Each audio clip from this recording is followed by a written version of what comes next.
எல்லோருக்கும் வணக்கம். இந்த நாளை ரொம்ப இனிமையாக ஹாப்பியாக ஹெல்த்தியாக ஜாலியாக ஸ்டார்ட் பண்ணுங்கள். ஒரு 2 டேஸ் நமக்கு கண்டினியூஸாக வேலை இருக்கிறதுனால இன்னைய டேவோட வேலையை கொஞ்சம் குறைச்சாச்சு. அதான் நான் முன்னாடியே சொல்லியிருந்தேன் இல்லையா, இந்த மந்த்து நிறைய ஃபங்க்ஷன் இருக்குது, கண்டிப்பாக போய் தான் ஆகணும். ஏன்னா எல்லாருமே ரொம்ப க்ளோஸான ரிலேட்டிவ். நீங்கள் எவ்வளோ கல்யாணம் பார்த்துருப்பீங்க, ஆனால் இந்த மாதிரி ஒரு கல்யாணத்தை கண்டிப்பாக பார்த்துருக்க மாட்டீங்க. நானும் இதான் ஃபஸ்ட் டைம் பார்க்குறேன். அப்போனா செம்ம கிராண்டாக இருக்கும் போல், மாதம்பட்டி கேட்ரிங்கு, சங்கர் சார் படம் மாதிரி செட்டப் அப்படின்னு அப்படிலாம் ஒன்று நினைக்க வேண்டாம். அந்த மாதிரிலாம் எதுவும் கிடையாது. இது வந்து டோட்டலாக வேறு. பயங்கரமான ஷாக் அண்ட் சஸ்பென்ஸ்லாம் இருக்குது. ஸோ மிஸ் பண்ணிடாதீங்க. அப்படியே விலாகில் போக போக என்னன்றதை ஒரு சஸ்பென்ஸாக சொல்கிறேன். பிரேக்ஃபாஸ்ட் மட்டும் முடிச்சுட்டு ஊருக்கு போகிறதா தான் பிளானு. வேறு ஏதாச்சும் பிளான் பண்ணியிருந்தேன்னா நிறைய பாத்திரம் கழுவ வேண்டியதாக இருந்திருக்கும். அதனால் சிம்பிளாக இன்றைக்கி சாலட் மட்டும் செஞ்சுக்கலான்னு ரெடி பண்ணிகிட்ருக்கேன். இந்த கடையெல்லாம் வந்துட்டு ஒரு மாதிரி ரோஸ்டட் சிக் பீஸ் சாப்பிடுவாங்கள்ல, கொண்டக்கடலை இருக்குல்ல, வெள்ளை சுண்டல் இருக்குல்ல, அதை வந்துட்டு ரோஸ்ட் பண்ண மசாலாலாம் போட்டு எண்ணெயில் போட்டு பொரித்து ஃப்ரை பண்ணி கொடுப்பாங்க.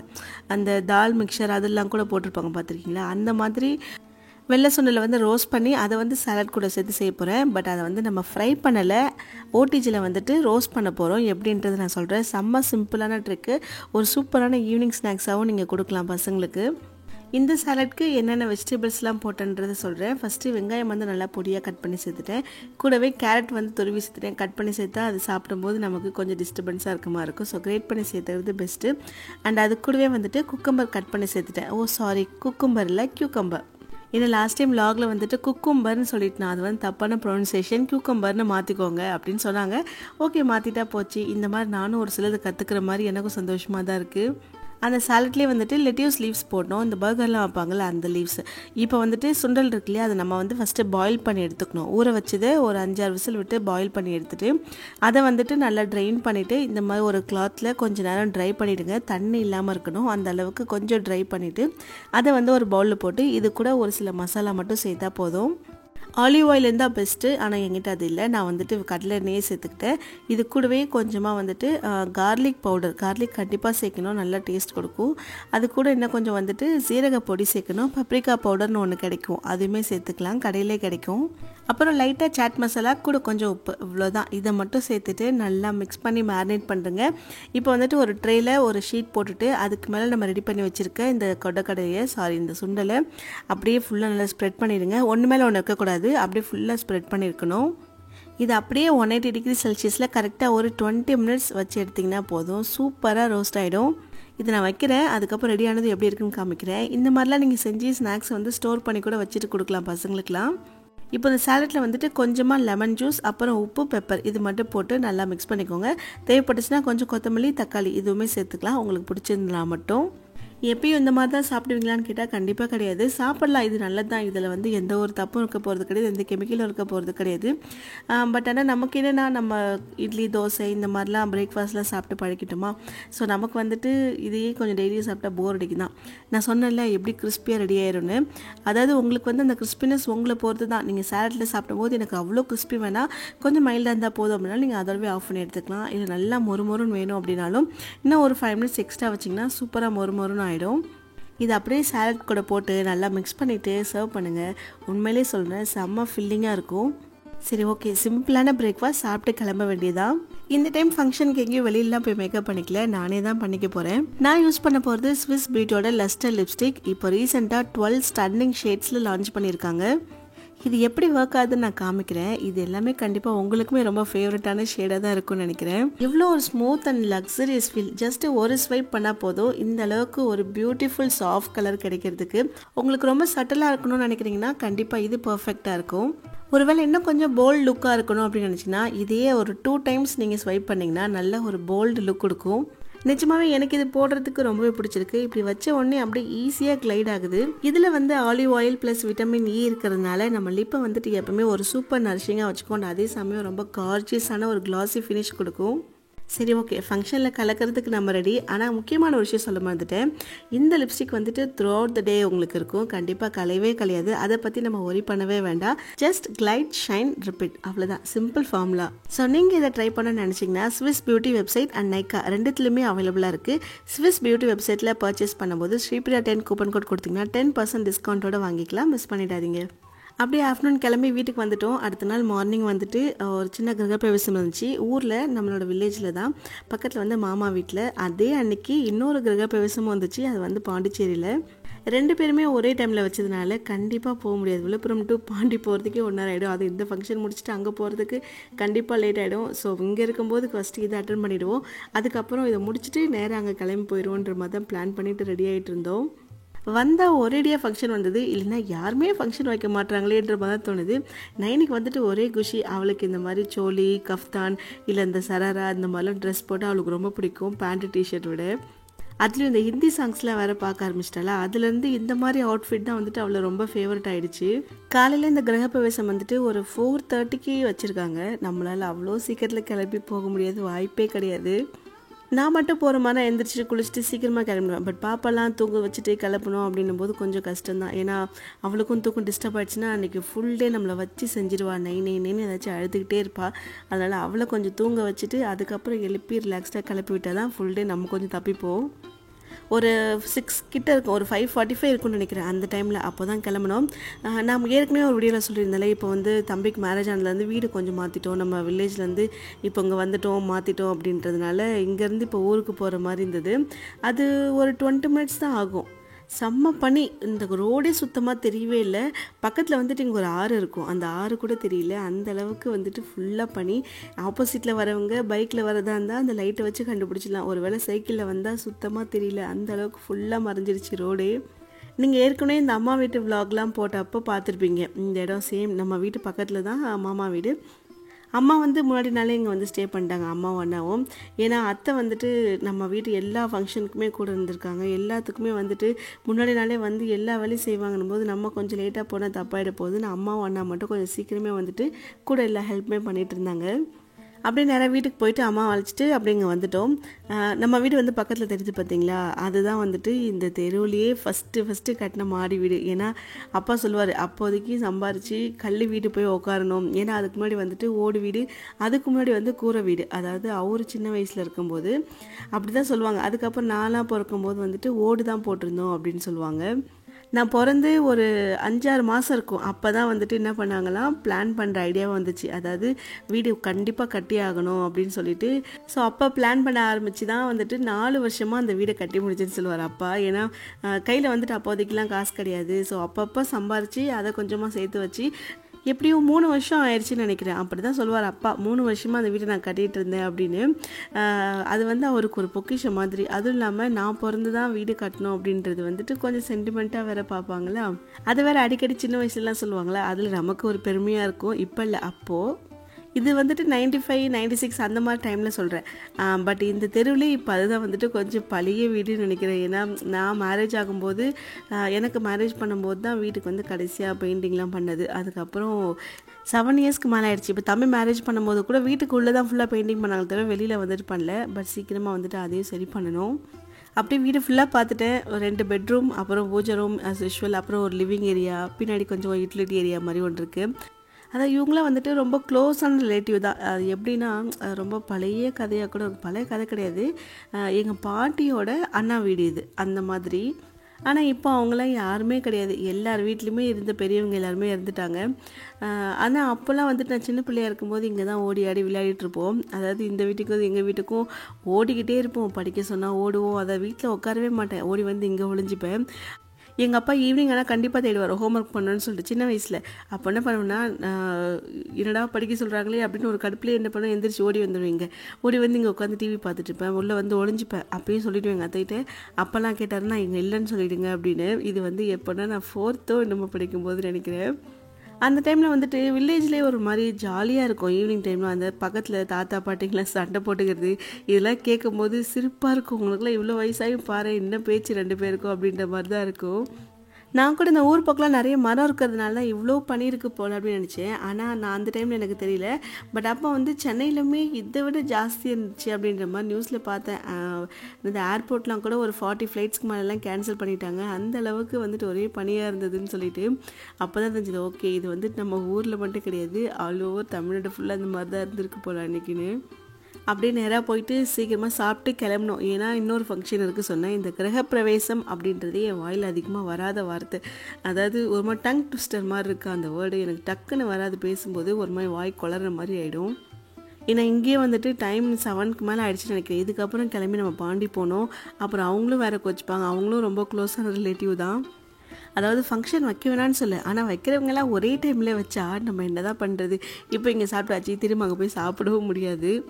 நல்ல வேலை கொஞ்சம் பக்கத்தில் இருந்தது. இதுவே சென்னையிலையும் இங்கே இருந்ததுன்னா நம்ம முடிஞ்சிருப்போம்னு நினைக்கிறேன். ஏன்னா வராமல் இருக்கவும் முடியாது, நம்மளால் ஸ்கிப் பண்ணவும் முடியாது. கண்டிப்பாக போய் ஆகணும் போது செம்ம அலைச்சலாக இருந்திருக்கும் நினைக்கிறேன். நல்ல வேலை கொஞ்சம் பக்கத்து டிஸ்டன்ஸான்றதுனால தப்பிச்சிட்டோம். அப்படியே ஒரு வழியாக இங்கேயும் முடிச்சுட்டு அங்கேருந்து கிளம்பியாச்சு. ஒரு மாதிரி கஷ்டமாக தான் இருந்தது. ஏன்னா நம்ம வந்துட்டு இங்கேயே இருந்துட்டு திடீர்னு இப்போ வீட்டில் மாற்றிட்டு அங்கே போனதுக்கப்புறம் ஒரு மாதிரி கஷ்டமாக தான் இருக்குது. சரி அப்படியே பாண்டி முடிச்சுட்டு, பாண்டி போனது வந்து சுத்தமாக வீடியோ எடுக்கவே இல்லை. ஏன்னா போனதே பயங்கர வெயில் ஆகிடுச்சு. அதுக்கு மேலே இது பண்ண முடியாதுன்னு சொல்லிட்டு அப்படியே எடுத்து ஃபோனை வச்சுட்டேன். அன்றைக்கி ஈவினிங் வந்து ஒரு பொண்ணழைப்பு இருந்தது. அது என்னன்றதை காமிக்கிறேன். நான் சொன்னேன்ல, நீங்கள் பார்த்துக்கவே மாட்டீங்க அந்தளவுக்கு ஒரு வெட்டிங்கு. ஸோ அதை தான் நம்ம பார்க்க போகிறோம். பொண்ணு வந்துட்டு இங்கே தான் ரூமில் வந்து ஸ்டே பண்ணியிருந்தாங்க. ஏன்னா அவங்களோட அம்மா வீடு அதெல்லாம் இங்கே கிடையாது, அதெல்லாம் ரொம்ப தூரம். அது நான் சொல்கிறேன். ஃபஸ்ட்டு நான் உங்களுக்கு பொண்ணை வந்து இன்ட்ரடியூஸ் பண்ணிடுறேன். அதுக்கப்புறம் வந்துட்டு உங்களுக்கு என்ன ஊர் என்ன டீட்டெயில்ஸ் எழுதி நான் சொல்கிறேன். உள்ளே வந்துட்டு பொண்ணழைப்புக்காக ரெடி ஆகிட்டுருக்காங்கன்னு நினைக்கிறேன். சாரீலாம் கட்டி முடிச்சதுக்கப்புறம் தான் வந்துட்டு வீடியோ வந்து ஷூட் பண்ண ஆரம்பித்தேன். இவங்க தான் வந்துட்டு பிரைடு. அதாவது இவங்க நேம் வந்து டாசியா. இவங்களோட கண்ட்ரி வந்துட்டு உக்ரைன். ஆமாம், உக்ரைன் தான். பயங்கர லாங்குவேஜ் ப்ராப்ளம். சுத்தமாக தமிழ் அதாவது இப்போ தான் கற்றுக்கிட்டு இருக்காங்க அப்படின்னு சொன்னாங்க. பட் இந்த வணக்கம், நல்லா இருக்குது, இந்த மாதிரி வார்த்தைலாம் மட்டும் கொஞ்சம் கொஞ்சம் பேசுகிறாங்க. இந்த காதலுக்கு வந்து மொழியே கிடையாதுன்னு சொல்லுவாங்கள்ல, அது இன்னமும் 100% உண்மை தான். பார்த்ததுக்கப்புறம் நானே தெரிஞ்சுக்கிட்டேன். பட் இவங்ககிட்டலாம் மேனேஜ் பண்ண முடியுது. ஏன்னா இவங்களுக்கு இங்கிலீஷ் தெரியுது, ஸோ நம்மளால் பேச முடியுது. பட் இவங்களோட மதர்கிட்டே இருக்கட்டும், இவங்களோட சிஸ்டர் இல்லான்னு இவங்களோட ஃப்ரெண்டு ஒருத்தவங்க வந்திருந்தாங்க. ஸோ இவங்க யாருக்குமே வந்துட்டு இங்கிலீஷ் தெரியல. இவங்க ஒருத்தவங்க வச்சு தான் மேனேஜ் பண்ணிகிட்டு இருந்தோம். நம்மளாம் கூட ஓரளவுக்கு மேனேஜ் பண்ணிவிடுவோம். ஆனால் அங்கிள் ஆண்டி வந்துட்டு சொல்லவே தேவையில்லை, சுத்தமாக தெரியாது வேறு. என்ன பண்ண போகிறாங்கன்னு தான் யோசித்தேன். ஆனால் அவங்க எல்லாருக்குமே டிரான்ஸ்லேட்டர் வந்து ரம்யா தான். இவங்க தான் நின்றுட்டு எல்லாருக்கும் டிரான்ஸ்லேட் பண்ணிகிட்டு இருந்தாங்க. இவங்களே ஒரு 2 days பிஃபோர் தான் வந்திருக்காங்க. அதாவது நாளைக்கு மேரேஜ்னா 2 நாளுக்கு முன்னாடி தான் வந்திருக்காங்க. இவங்க வந்து அவங்களோட சிஸ்டர் இல்லை. அண்ட் கீழே உட்காந்துருக்கவங்க வந்து இவங்களோட ஃப்ரெண்டு, அதாவது டாசியாவோட ஃப்ரெண்டு. அதாவது நம்மளை வந்துட்டு ஒரு ஃபங்க்ஷன் அப்போது இப்போ நமக்கே, அதாவது எப்போனா கொஞ்சம் இந்த மஞ்சள் நீர்லாம் வைப்பாங்களே நமக்கு பியூரிட்டி ஃபங்க்ஷன்லாம், அப்புறம் நம்ம என்னமா சீன் காட்டுவோம். ஏதாச்சும் சாரீ கட்ட சொன்னால், ஐயோ என்னால் முடியாது, எனக்கு ஒரு மாதிரி அசிங்கமாக இருக்குது, அப்படி இப்படி நம்ம என்னமோ காமிச்சிருப்போம். நானாக பண்ணேன், என்னால் முடியவே முடியாதுன்னு அவ்வளவோ பண்ணேன். அது ஒரு மாதிரி புதுசாக கட்டும்போது அசிங்கமாக இருக்குமோ அப்படின்ற ஒரு பயத்தில் தான். ஆனால் இவங்க வந்துட்டு என்ஜாய் பண்ணாங்க. என்ன வேணாலும் பண்ணிக்கோங்க, நான் வந்துட்டு ஒவ்வொரு ட்ரெடிஷனுமே என்ஜாய் பண்ணுறேன் அப்படின்னு சொல்லிட்டு.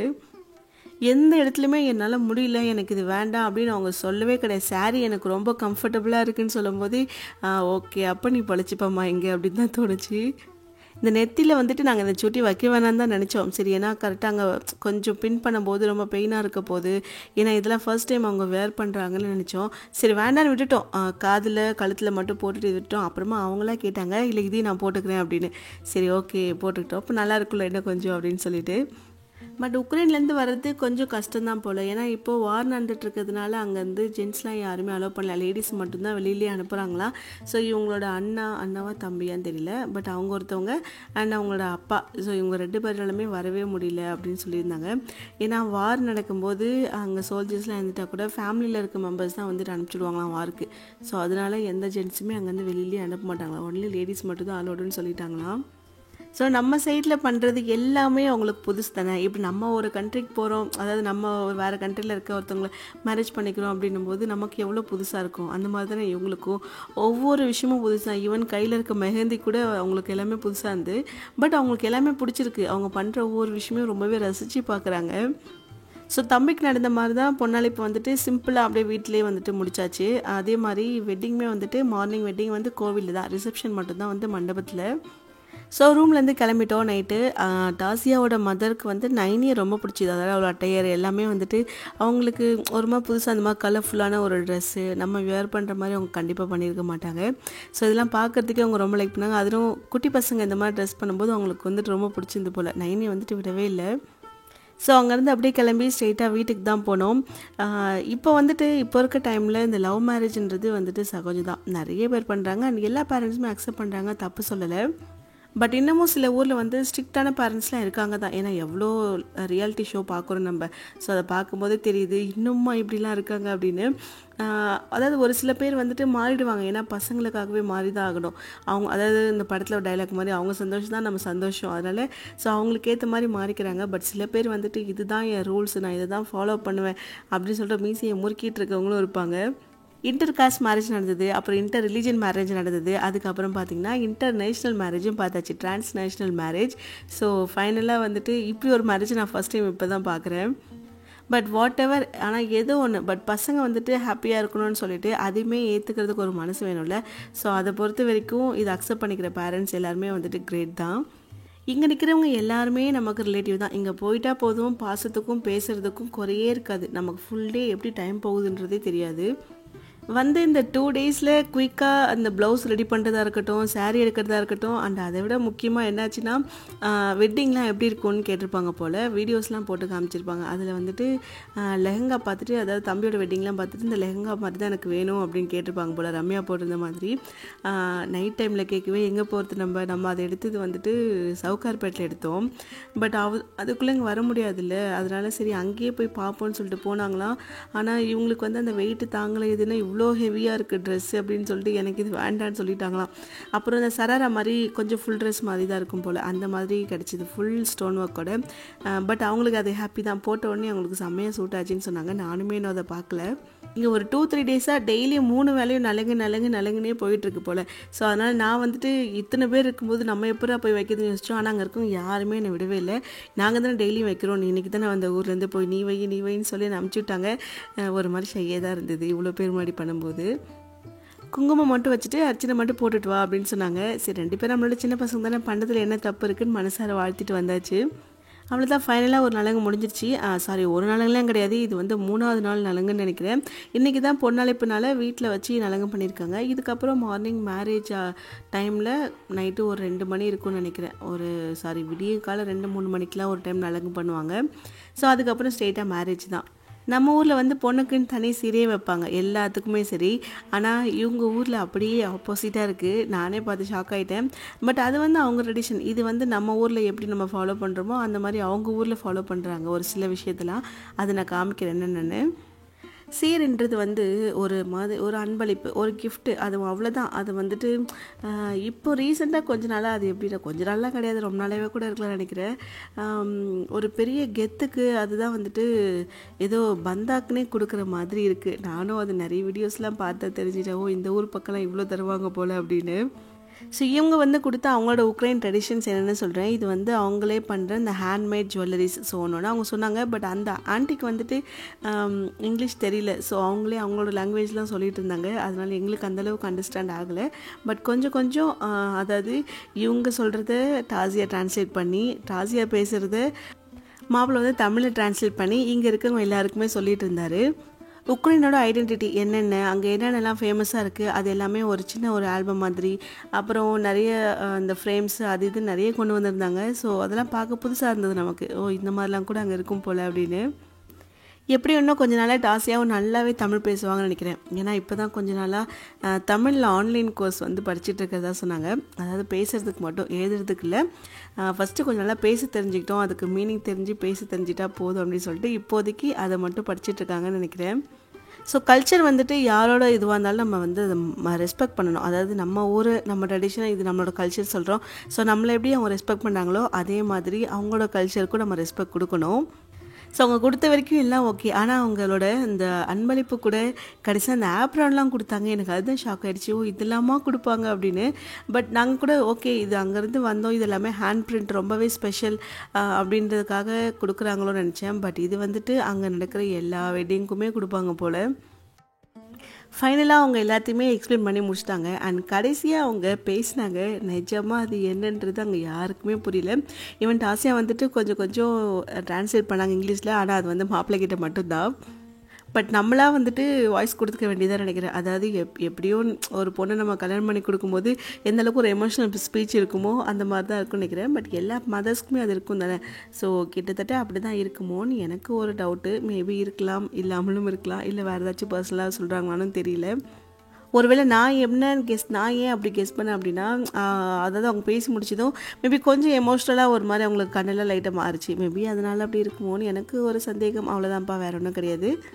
ஸோ அவ்வளோதான், பொண்ணால் இப்போ வந்துட்டு ரொம்ப சிம்பிளாக முடிஞ்சிருச்சு. ஆனால் இவ்வளோ பேர் இருக்கும்போது சிம்பிளாக கிடையாது. இதுதான் நம்ம வந்து அங்கே போனாலும் கோவிலுக்கு போனாலும் நடக்க போகுது.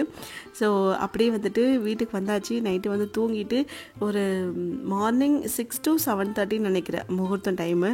ஸோ காலைல கிளம்பணும் அப்படின்னும் போது 6 மணிக்கெலாம் எங்கேருந்து கிளம்பியாச்சு வீட்டிலேருந்து. பட் அதுக்கு எத்தனை மணிக்கு எழுந்திரிச்சிடணும், கரெக்டாக 4 மணிக்கெலாம் எழுந்திரிச்சு ரெடியாக ஆரம்பிச்சிட்டோம். எனக்கு நைனி நினச்சி தான் பாவமாக இருக்குது. தொடர்ந்து 2 நாளாக ரொம்ப சீக்கிரமாகவே, அதாவது ஒரு இருட்டாக இருக்கும்போது எழுப்பிவிட்டேன் நான் அவளை. அதாவது அவள் கொஞ்சம் அந்த டயர்ட்லேயே தான் இருக்கா. தெரியுது தான் இன்றைக்கி என்ன காலை டார்ச்சர் பண்ண போகிறான்னு தெரியல அங்கே போயிட்டு. பட் தூக்கம் வச்சுன்னா தூங்க வச்சிட வேண்டியதான்ற பிளானில் தான் போயிருக்கேன்.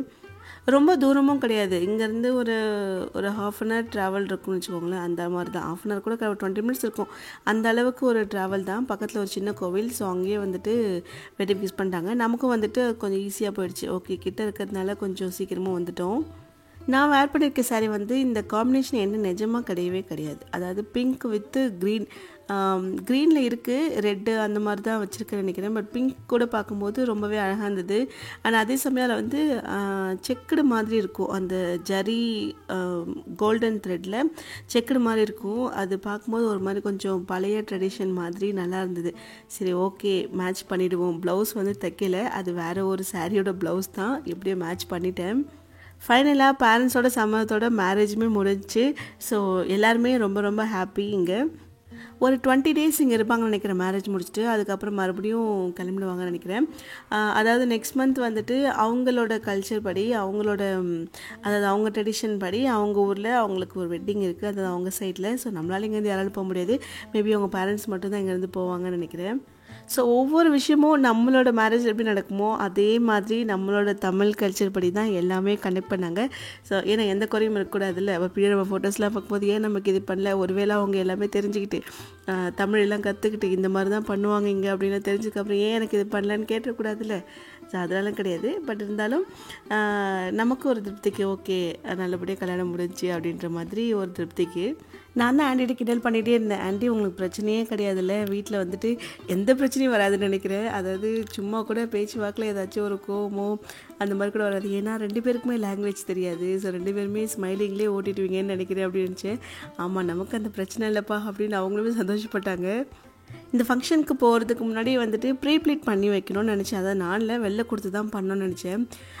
ஆனால் சரி, ஓகே, சிங்கிள் ப்ளீட்ஸில் கட்டி தான் பார்ப்போமே அப்படின்னு சொல்லிட்டு தான் ஒரு ஆசைப்பட்டு கட்டினேன். பட் கொஞ்சம் கஷ்டமாக தான் இருந்துச்சு. ஏன்னா அதாவது கொஞ்சம் சிந்தட்டிக் சாரீ மாதிரிலாம் இருக்குது அப்படின்னா சிங்கிள் ப்ளீட்ஸ் வந்து நம்ம ஈஸியாக அப்படியே கட்டின மாதிரி தெரியும், ரொம்ப வெயிட்லெஸ் அந்த மாதிரி இருக்கும். ஆனால் இந்த மாதிரி கொஞ்சம் அந்த சில்க் சாரீலாம் கட்டும்போது அதாவது ரொம்ப கம்ஃபர்டபுளாக இல்லை, ஒரு மாதிரி லைட்டாக அன்ஈஸியாக தான் வந்து. ஏன்னா ஒரு கை நம்ம இப்படியே வச்சுட்ருக்கணும், கீழே விட்டுனா கண்டிப்பாக அந்த சாரீ அப்படியே ஃபுல்லாக ட்ராப் பண்ண மாதிரி கீழே வந்துட்டு விழுந்துடும், காலில் மிதிப்படும். அதனால் கையை வந்து அப்படியே தூக்கி வச்சுட்டே இருக்கணும். சரி, வேறு வழியில் என்ன பண்ணுறது, கட்டியாச்சு, அப்படி தான் வச்சுருக்கணும்னு சொல்லிட்டு நானும் அந்த கொஞ்சம் நேரத்துக்கு முடியாமல் கஷ்டப்பட்டு நின்றுட்டு வந்துட்டேன். ஆனால் ஃபோட்டோஸ்க்கு வீடியோஸ்க்கெலாம் பார்த்திங்கன்னா சிங்கிள் ப்ளீட்ஸ் கட்டும்போது ரொம்ப நீட்டாக இருக்கும். நம்ம வந்துட்டு ஃபுல்லாக அந்த எல்லாமே ப்ளீட் எடுத்து பண்ணும்போது சாரீ டாப்பிங் பண்ணும்போது அந்த ஒட்டியானம்லாம் போட்டுனா ரொம்ப பர்ஃபெக்டாக நீட்டாக இருக்கும். பட் சிங்கிள் ப்ளீட்ஸ் பண்ணும்போது ஒரு மாதிரி கேஷுவலாகவும் நீட்டாக இருந்துச்சு பார்க்குறதுக்கு. பட் என்ன, கட்டினவங்களுக்கு தான் தெரியும் அந்த கஷ்டம். அதாவது எவ்வளோ நேரம் இப்படி கையை வச்சிட்ருக்கிறது. அதுக்கு வந்துட்டு சில டிப்ஸ்லாம் சொல்கிறாங்கல்ல, எடுத்து அந்த ப்ளீட்ஸ் எடுத்து அந்த இடத்துல பின் பண்ணிட்டா நம்ம கையை கீழே விட்டால் கூட அது மாதிரி ஃப்ரீயாக தான் இருக்கும் அப்படின்னு. ஆனால் அப்படி பண்ணலை, ஏன்னா அதுக்கு அது பண்ண தெரியல. அதனால் அப்படியே சிங்கிள் ப்ளீட்ஸாக விட்டுட்டேன். ஆக்சுவலாக அந்த சிங்கிள் ப்ளீட்ஸ் கட்டுறதுக்கு ரீசன் வந்துட்டு எனக்கு ப்ளீட்ஸ் எடுத்து கட்டவே தெரியாது முதல்ல. நான் எப்போவுமே ப்ளீட் பண்ணுவேன், இல்லைனா அம்மாட்ட கொடுத்துட்டு எனக்கு அதை மட்டும் ப்ளீட்ஸ் எடுத்தாங்கன்னு சொல்லுவேன். எனக்கு அது சரியாக வராது. அதில் வந்து பெருமையோ இல்லை சீனோலாம் கிடையாது. அதாவது பர்ஃபெக்டாக வராது, எடுத்துடுவேன். பட் அதுக்கு ரொம்ப டைம் ஆகும், அதாவது ரொம்ப டைம் எடுத்துப்பேன். அந்த ஒரு ரீசனுக்காகவே இந்த மாதிரி சிங்கிள் ப்ளீட்ஸில் இல்லை டபுள் ப்ளீட்ஸ் இந்த வீட்டில் கொஞ்சம் கேஷுவலாக காட்டன் சேரீலாம் கட்டும்போது கட்டுவேன். அந்த மாதிரி டபுள் ப்ளீட்ஸில் யூஸ் பண்ணிப்பேன். ஓகே, ஃபைனலாக வெட்டிங்கும் சிறப்பாக முடிஞ்சிருச்சு. நம்மளும் பொண்ணு மாப்பிள்ளை எல்லாமே வாழ்த்துட்டு அங்கேருந்து கிளம்பியாச்சு. நைனி ஃபேஸ் வந்து லைட்டாக மாறுது, தூக்க கலக்கம்னு நினைக்கிறேன். எனக்கு மூஞ்சி பார்க்கும்போது தெரிஞ்சுது, ஓகே என்னமோ ஆரம்பிக்க போகிறதுன்னு தோணுச்சு. அப்புறம் கொஞ்சம் சாப்பிட்டு கிளம்பிட வேண்டியதான். சரி, நம்ம இந்த விலாகோட எண்டுக்கு வந்துட்டோம். உங்கள் எல்லாருக்குமே ரொம்ப பிடிச்சிருக்குன்னு நம்புகிறேன். இதோட அடுத்த விலாகில் நிறைய இன்ட்ரெஸ்டிங்கான விஷயங்களை மீட் பண்ணலாம். அது வரைக்கும் ஹாப்பியாக, ஹெல்த்தியாக, ஸ்ட்ராங்காக இருங்க. Bye bye.